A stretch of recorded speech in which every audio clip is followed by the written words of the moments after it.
Assalamu alaikum, my dear students. I am Sumaya from BHHS Yunsu. Till now, we have completed 3 chapters, first and second chapter during school days, and third one through e-classes. So, dear students, today we are going to study 4th chapter of subject history, namely forest society and colonialism. In this chapter, I will first give you a brief introduction about forest society and colonialism and importance of forests, and then we will study our first topic, that is deforestation during colonialism. Forest society एक ऐसी society जिनकी जिंदगी forest resources पे depend है, जो forests के इर्द गिर्द रहते हैं या फॉरेस्ट्स में ही रहते हैं, लाइक ट्राइबल पीपल, आदिवासी लोग, जिनको हम आदिवासी बोलते हैं। ये लोग जंगलों में या जंगल के आसपास रहते हैं और इनका खाना पीना सब कुछ जंगलों पर ही डिपेंड है। लेकिन कॉलोनियलिज्म से पहले ये लोग फॉरेस्ट सोसाइटी नहीं कहलाते थे, ये आजाद थे। कॉलोनियलिज्म यानी ब्रिटिश रूल इन इंडिया, इस पीरियड में ब्रिटिशर्स ने फॉरेस्ट्स पे भी अपना कब्जा जमा लिया और वो लोग जो फॉरेस्ट्स पे डिपेंडेंट थे उनके लिए रूल्स एंड रेगुलेशंस बनाए गए, जो कि इन लोगों को फॉलो करने पड़ते थे। वो कौन सी चीज फॉरेस्ट से अब हासिल कर सकते हैं और उनकी फॉरेस्ट की जो जुरिस्डिक्शन है वो भी अब ब्रिटिशर्स तय करते थे, तो इसलिए इन्हें नाम दिया गया forest society. Colonialism, the act of one nation controlling another for economic gain is known as colonialism। यानी जब एक पावरफुल कंट्री एक वीक कंट्री पे कब्जा करती है अपने बेनिफिट्स के लिए, उसे हम कॉलोनियलिज्म कहते हैं, और जिस कंट्री पे वो कब्जा करते हैं वो उनकी कॉलोनी बन जाती है। फॉर एग्जाम्पल, इंडिया कॉलोनी थी ब्रिटेन की।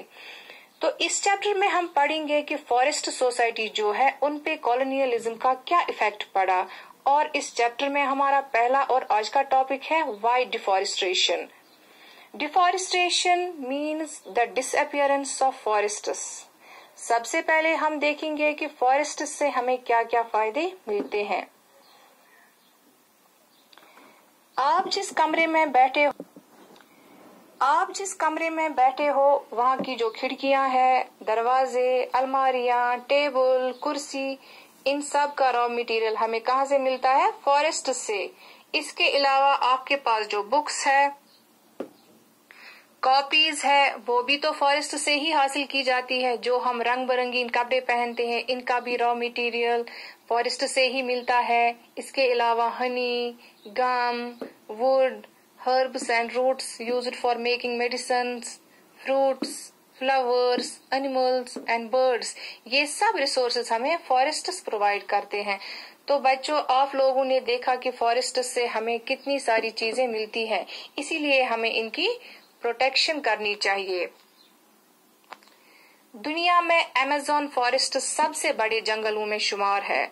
ये जंगल तकरीबन 9 ममालिक में फैला हुआ है और इसका 60% एरिया ब्राजील में पाया जाता है।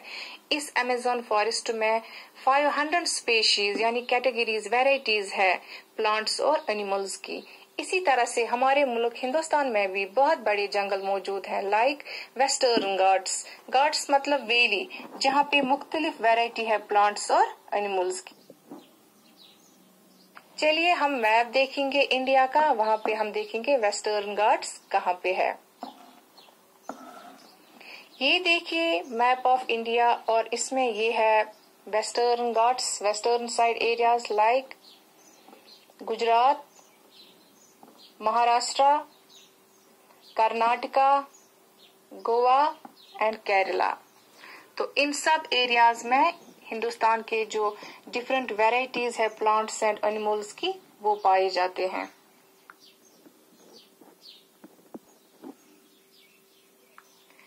अब हम देखेंगे कि फॉरेस्ट्स में कॉलोनियलिज्म की वजह से डिफॉरेस्टेशन कैसे हो गई। डिफॉरेस्टेशन का मतलब है डिसअपियर होना, फॉरेस्ट्स का खत्म होना, मगर ये यूं ही गायब नहीं हुए, इनको गायब करने वाले हम ह्यूमंस ही थे। फॉरेस्ट्स को बहुत पहले भी काटा जाता था, मगर ड्यूरिंग कॉलोनियल रूल ये डिफॉरेस्टेशन हुई सिस्टमेटिक मैनर में और एक्सटेंसिव लेवल पे। इसके रीजंस क्या थे वो अब हम पढ़ेंगे। सबसे पहला, लैंड टू बी इम्प्रूव्ड, मतलब जमीन का सुधार करना। अब ब्रिटिशर्स ने किस तरह से हिंदुस्तान में जमीन का सुधार किया वो हम पढ़ेंगे। पहले मैं आपको दिखाऊंगी सर्कल ग्राफ, जहां पे हम देखेंगे पहले कितनी कल्टीवेशन थी, कितना लैंड था अंडर कल्टीवेशन, और ड्यूरिंग कॉलोनियलिज्म कितना लैंड था जो कि फॉरेस्ट एरिया से कन्वर्ट किया गया इनटू कल्टीवेबल लैंड। ब्रिटिशर्स से पहले जो लैंड थी इंडिया में उसका 1/6 हिस्सा था अंडर कल्टीवेशन, और after colonial rule it was half of the total area. ये एरिया इन्होंने 50% एरिया कन्वर्ट किया था कल्टीवेबल लैंड्स में। अपनी डिमांड्स को पूरा करने के लिए ब्रिटिशर्स ने हिंदुस्तान के फॉरेस्ट एरियाज को कन्वर्ट किया into cultivable lands. Increase in population, बढ़ती हुई आबादी की वजह से फूड की जो डिमांड थी वो भी बढ़ गई, और पीजेंट्स जो थे इन्होंने कन्वर्ट किए forest areas into cultivable lands, but to a small scale. Industrialisation, factories और मशीन्स का period of machines and factories in Britain, that is known as industrialisation. और ये दौर स्टार्ट हुआ ब्रिटेन में ड्यूरिंग 18th सेंचुरी और फिर दुनिया के बाकी हिस्सों में।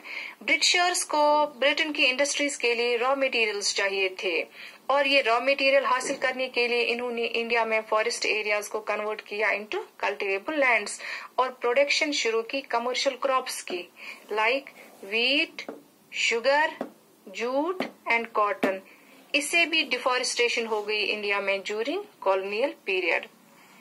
Food grains for growing urban population, industrialisation की वजह से ब्रिटेन में अर्बन यानी कि सिटीज की पॉपुलेशन बढ़ गई, क्योंकि मुल्क भर से लोग वर्कर्स यहाँ आते थे फैक्ट्रीज में काम करने के लिए, शहरों में रहने के लिए, और इस बढ़ती आबादी की फूड डिमांड्स को पूरा करने के लिए ब्रिटिशर्स ने इंडिया के फॉरेस्ट एरियाज को कन्वर्ट किया इनटू कल्टीवेबल लैंड्स। इससे भी डिफॉरेस्टेशन हो गई। Britishers considered forests as unproductive and full of wilderness. Britishers को लगता था कि फॉरेस्ट से इनको कोई फायदा नहीं मिल रहा है। वो सोचते थे कि फॉरेस्ट सिर्फ जंगली जानवरों की जगह बन के रह गई है, इससे इनका कोई फायदा नहीं मिल रहा है। तो इन्होंने क्या किया, इन्होंने अपने फायदे के लिए लार्ज स्केल पे फॉरेस्ट को खत्म कर दिया और उस जमीन पे कमर्शियल क्रॉप्स की कल्टीवेशन शुरू की। एक तो पीजेंट से इन्हें रॉ मटेरियल्स मिल रहे थे और दूसरा रेवेन्यू यानी टैक्स भी ज्यादा मिल रहा था, तो इस तरह से इनका डबल फायदा हो रहा था। ये भी एक रीजन था डिफॉरेस्टेशन का during colonialism. And between 1880 to 1920 6.7 million hectares of forest area was converted into cultivable land. Another reason for deforestation is sleepers on the railway tracks. 19th century में ब्रिटेन में ओक ट्रीज जो है वो खत्म होने लगे। Oak trees की लकड़ी ये शिप्स बनाने के लिए इस्तेमाल करते थे, जिनसे वो ट्रेड करते थे एक एरिया से दूसरे एरिया, मगर अब ये ब्रिटेन में खत्म हो गए थे। तो इन्होंने क्या किया, हिंदुस्तान में ओक ट्रीज को काटना शुरू किया और इसकी लकड़ी को एक्सपोर्ट किया गया टू ब्रिटेन बहुत बड़ी तादाद में। इससे भी डिफॉरेस्टेशन हो गई इंडिया में ड्यूरिंग कॉलोनियलिज्म। 1850 से रेलवे कंस्ट्रक्शन शुरू हो गई इंडिया में। रेलवे की जरूरत थी ब्रिटिशर्स को कॉलोनियल ट्रेड को बढ़ाने के लिए और ट्रूप्स की मूवमेंट के लिए भी। इसलिए रेलवे ट्रैक्स में जो स्लीपर्स थे वो लकड़ी के बनाए जाते थे। आज तो आयरन के रेलवे स्लीपर्स होते हैं, मगर तब लकड़ी से ही बनाए जाते थे। 1 माइल रेलवे ट्रैक के लिए तकरीबन 1760 तो 2000 स्लीपर्स की जरूरत पड़ती थी। तो इस वजह से बहुत बड़ी तादाद में फॉरेस्ट्स को काटा गया for making these railway sleepers. For example 1850 में मद्रास में 35,000 ट्रीज को काटा गया एक साल में। किस लिए, स्लीपर्स जो थे रेलवे ट्रैक के लिए उनको बनाने के लिए। इससे भी डिफॉरेस्टेशन हो गई इंडिया में। प्लांटेशन, इसके अलावा large forest areas were cleared by Britishers during colonialism in India. इनको खत्म किया गया और वहां पे कल्टीवेशन की गई कमर्शियल क्रॉप्स की, like T, coffee, rubber for their own industries in Britain. इनको इन चीजों की जरूरत पड़ती थी अपनी इंडस्ट्रीज के लिए जो इनको वहां पे थी ब्रिटेन में। All these factors were responsible for extensive deforestation in India during colonialism. तो ये तो था हमारा आज का टॉपिक. थैंक्स. अल्लाह हाफिज.